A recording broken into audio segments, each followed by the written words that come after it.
Welcome to Anjili Media. یکم جون کو سیالکوٹ ایک 19 سالہ مسیحی لڑکی کو مسلمان لڑکوں نے اغوا کر لیا ہے اور اس کے ساتھ جنسی زیادتی کرتے ہوئے ویڈیو بنائی ہے، جس کو وہ اپلوڈ کرنے کی دھمکیاں دے رہے ہیں۔ 4 جون کو وزیر آباد ایک نہایت ہی غریب مسیحی شخص کی 15 سالہ بیٹی کو اغوا کر لیا گیا۔ جون ہی میں گوجرا کے قریب ایک علاقے سے یہ خبر آتی ہے کہ وہاں پر ایک نو بیاہتا مسیحی لڑکی کو مجبور کیا جا رہا ہے کہ وہ وہاں پر جو مقامی لینڈ لارڈ ہے وہ اس کی خدمت کرے اور اس کو شراب نوشی کروائے اور اس طرح کے غیر اخلاقی کام کیے جائیں۔ 11 جون کو چک 42 سانگلا ہل سے خبر آتی ہے کہ ایک 20 سالہ مسیحی خاتون کو 3 مسلمان آدمیوں نے، جن کے نام محمد محسن، محمد زاہد گجر اور محمد ارسلان ہے، انہوں نے اس کے ساتھ جنسی بدفعلی کی اور یہ تمام واقعہ اس خاتون کی 3 سالہ بیٹی کے آنکھوں کے سامنے ہوا۔ 12 جون کو 26 جنوری میں گرفتار کیے جانے والے فرحان مسیح کو، جنہیں محمد بلال خان نے جھوٹے الزام لگا کر گرفتار کروایا تھا کہ انہوں نے مذہب کی توہین کی ہے۔ 25 جون کو پاکستان کی سپریم کورٹ نے انور کینت، ایک بزرگ مسیحی کو رہا کر دیا۔ سن 2002 میں انور کینت کو بلاسفیمی کے الزام میں پابند سلاسل کیا گیا تھا اور یوں ان کے 23 برس سلاخوں کے پیچھے گزرے۔ 25 جون کو ہی بہاولپور سے خبر آئی کہ وہاں پر ایک سمر کیمپ میں بچوں کے لیے پانی پینے کا انتظام تھا، مگر جب وہاں پر مسیحی بچوں نے پانی پیا تو ان کو مارا پیٹا گیا، ان کو زود کوب کیا گیا اور ان کو پانی پینے سے منع کر دیا گیا۔ 1 جولائی کو لاہور ہائی کورٹ نے ایک لینڈ مارک فیصلہ دیا اور اس رولنگ کے مطابق تابش ناز، جو پہلے مسلمان تھیں لیکن بعد میں وہ آج سے کوئی 15 سال پہلے مسیحیت قبول کر چکی تھی، ان کے آئی ڈی کارڈ کا مسئلہ بنا ہوا تھا، تو ہائی کورٹ کا یہ فیصلہ سنایا گیا کہ ان کا مذہب مسیحیت ہی تسلیم کیا جائے اور ان کے جو سٹیٹس ہے اس میں مسیحیت لکھا جائے۔ 8 جولائی کو یہ اچھی خبر آئی کہ عادل اور سائمن، یہ 2 نوجوان جنہیں بلاسفیمی کے الزام میں پابند سلاسل کیا گیا تھا، 10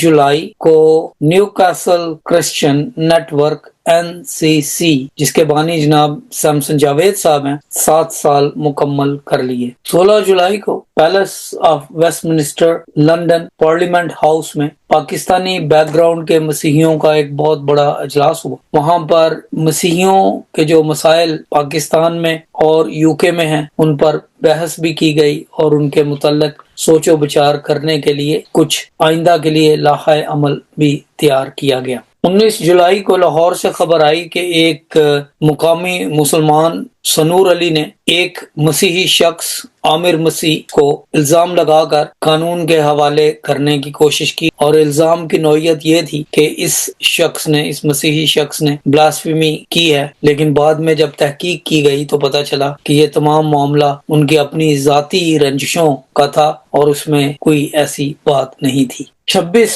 جولائی کو صادق آباد سے یہ اطلاع آئی، ایک مقامی با اثر شخص نے ستھرا پنجاب، یعنی سرکاری ملازم جو صفائی کرتے ہیں، ان میں سے ایک کو اپنے گھر کے کچھ کام کرنے کے لیے یا گھر کے سامنے کا ایریا صاف کرنے کے لیے کہا، جس پر اس نے انکار کیا تو اس پر اینٹ سے وار کر دیا اور اس کے بعد یہ سارا معاملہ جو ہے وہ اس شخص نے حکومت کے سامنے، سرکاری ادارے کے سامنے، ستھرا پنجاب کے سامنے رکھا اور یہ معاملہ کئی دن تک چلتا رہا۔ 31 جولائی کو خبر آئی کہ نبیل مسیح پاکستان کی ایک جیل میں وفات پا گئے ہیں۔ نبیل مسیح کا قصہ یہ ہے کہ 16 سال کی عمر میں ان کو بلاسفیمی لاز کے تحت اریسٹ کیا گیا اور پھر انہیں جیل میں رکھا گیا۔ اس وقت ان کی عمر 16 سال تھی، 10 سال وہ جیل میں رہے، وہیں پہ ان کی ڈیتھ ہوئی۔ جولائی 2025 سیالکوٹ سے یہ خبر آئی کہ محمد رانا عباس نے مبینہ طور پر ایک مسیحی